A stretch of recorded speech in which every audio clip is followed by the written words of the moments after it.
Hello friends, இது Friday morning routine. காலைல எழுந்திரிச்சு பார்த்த உடனே மழை பெஞ்சிருந்தது. நல்லா இருந்துச்சு கிளைமேட் பார்க்குறதுக்கு.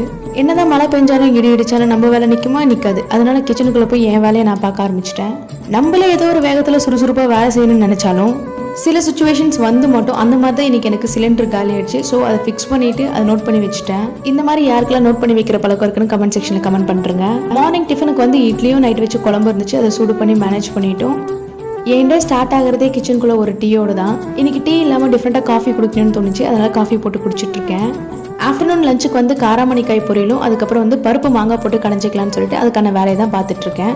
காராமணிக்காய் பொரியலுக்கு கடைசியாக தேங்காய் கூடவே 2 பச்சை மிளகாய் சேர்த்து க்ரஷ் பண்ணி போட்டோம்னா சூப்பராக இருக்கும். எனக்கு பருப்பு கீரை எல்லாமே வந்து இந்த மாதிரி சட்டியில் போட்டு கடைஞ்சி சாப்பிட்டா தான் பிடிக்கும். அதோட டேஸ்ட் வந்து நல்லாயிருக்கும். என்னுடைய சிம்பிள் லஞ்ச் மெனு. என்னுடைய வீடியோஸ் உங்களுக்கு பிடிச்சிருந்தா நம்ம சேனலை சப்ஸ்கிரைப் பண்ணிவிடுங்க. இந்த வீடியோக்கு ஒரு லைக் போட்டுருங்க. தேங்க்ஸ் ஃபார் வாட்சிங்.